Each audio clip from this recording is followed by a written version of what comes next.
5 маусым дүниежүзілік қоршаған ортаны қорғау күні. Осыған орай Сыр өңірінде экология саласының дамуына үлес қосып жүрген мамандарды марапаттау рәсімі өтті. Салтанатты шарада қоршаған ортаны қорғау, табиғи ресурстарды тиімді пайдалану және өңірдің экологиялық жағдайын жақсартуға атсалысып жүрген азаматтарға құрмет көрсетілді. Қоршаған ортаны қорғау күні табиғаттың бүгінгі жай күйіне назар аударып, экологиялық мәселелерді шешуге қоғамды жұмылдыру мақсатында жыл сайын аталып өтетін халықаралық күн. Өңірде де қоршаған ортаны қорғау бағытындағы жұмыстар кезең-кезеңмен жүзеге асырылуда. Соңғы жылдары қалдықтарды қайта өңдеу, жасыл желек қорын көбейту және экологиялық мәдениетті қалыптастыруға басымдық берілуде. Мемлекет басшымыз Қасым-Жомарт Кемелұлы тазалық өркениетті қоғам айнасы, дамуға ұмтылған кез келген елдің мызғымас ұстанымы деген болатын.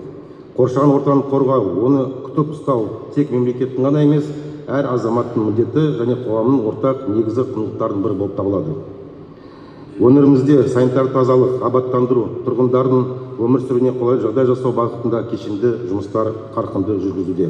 Салтанатты жиында табиғатты қорғау ісіне белсенді атсалысып жүрген сала қызметкерлеріне алғыс хаттар мен марапаттар табысталды. Мамандардың еңбегі жоғары бағаланып, қоршаған ортаны сақтау бағытындағы жауапты қызметінің маңызы ерекше аталды. Экологтар күні және қоршаған ортаны қорғау күні.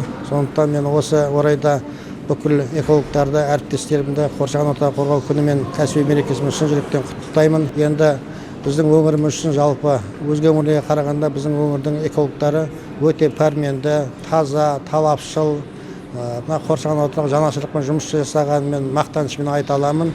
Өйткені біздің өңірде табиғат пайдаланушы ірі кәсіпорындар болды. Солармен қатар олардың қоршаған ортаға салмағын азайтуда біздің экологтардың маңдайды еңбектерін бағалауға болады. Мен өзім сол 1990 жылдан бері күні кешеге дейін осы экология саласында аудандағы экология басқармасынан жетекші маманнан бастап сатылап осы екі облыста экология департаментінің басшылық қызметіне шейін қызмет жасау бақыты бұйырды. Мамандардың айтуынша қоршаған ортаны қорғау тек сала қызметкерлерінің ғана емес, барша қоғамның ортақ міндеті. Табиғатты аялау, тұрмыстық қалдықтарды сұрыптау, су және энергия ресурстарын үнемді пайдалану экологиялық мәдениеттің маңызды бөлігі саналады. Өңірде табиғатты қорғауға бағытталған бастамалар алдағы уақытта да жалғасын табады. Аружан Серікқызы, Ержан Смағұл, 7/7 News.